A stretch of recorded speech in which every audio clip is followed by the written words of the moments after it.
Taking your life back means recognizing that somewhere along the way you handed the controls to other people, to circumstances, to habits you never chose consciously, and the life you are living now is largely the result of that surrender rather than any decision you actually made. The job you fell into, the routine you drifted toward, the opinions you absorbed without questioning, the path of least resistance you have been following for years. None of it was authored by you, and yet it has become your life by default while you were busy reacting to whatever showed up. A man can spend a decade in motion and never once make a real choice, simply being carried by momentum and the expectations of others, and then wonder why his life feels like it belongs to someone else. The reclamation begins the moment you admit that you stopped driving, that the life you are in was assembled by forces you let take over, and that taking it back requires first noticing how thoroughly you gave it away.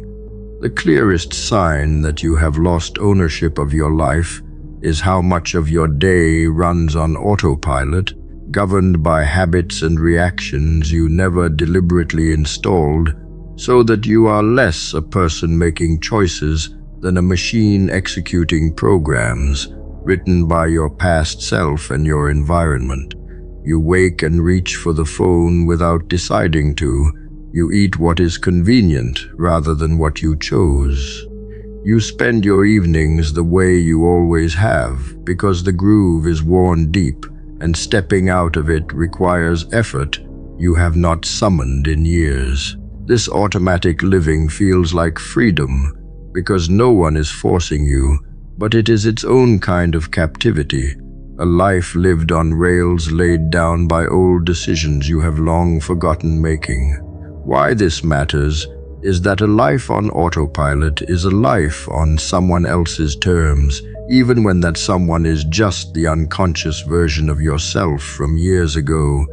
And reclaiming it means breaking the automatic patterns and forcing conscious choice back into the days that have been running themselves without you. Responsibility is the gateway, because the exact moment you blame anything outside yourself for the state of your life, you have also handed that thing the power to fix it, which means you have made your own improvement impossible by definition.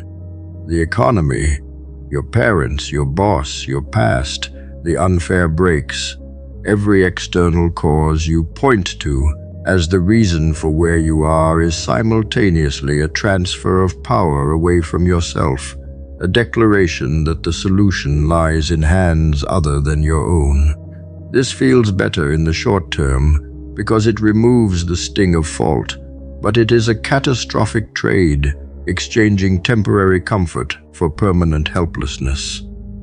Taking radical ownership, deciding that regardless of what was done to you, the responsibility for what happens next is entirely yours, is not about accepting blame for everything. It is about reclaiming the power that blame gives away.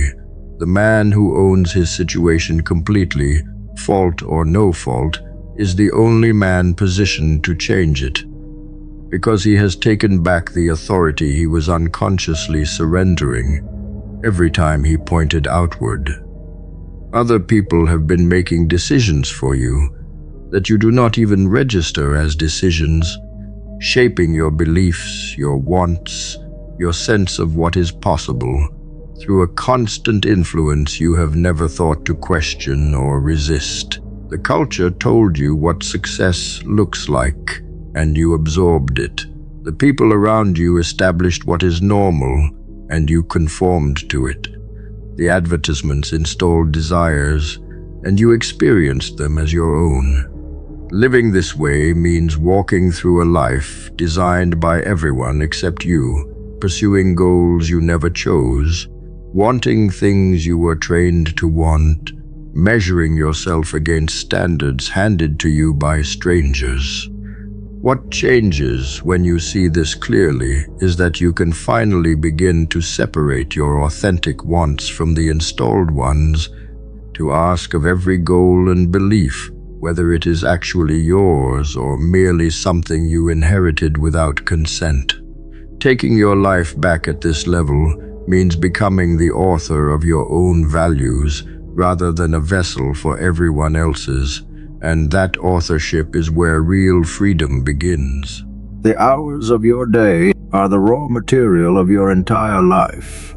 And right now you are letting them be stolen in small increments by things that give you nothing back, which means your life itself is being quietly drained away while you barely notice.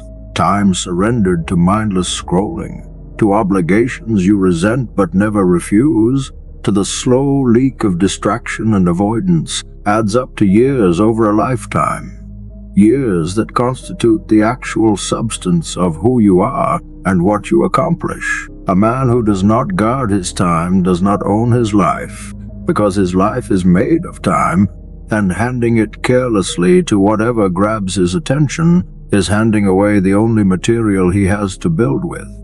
Why you cannot afford to keep doing this is that time, unlike money, never returns once spent, and every hour lost to things that do not matter is an hour permanently removed from the construction of the life you say you want.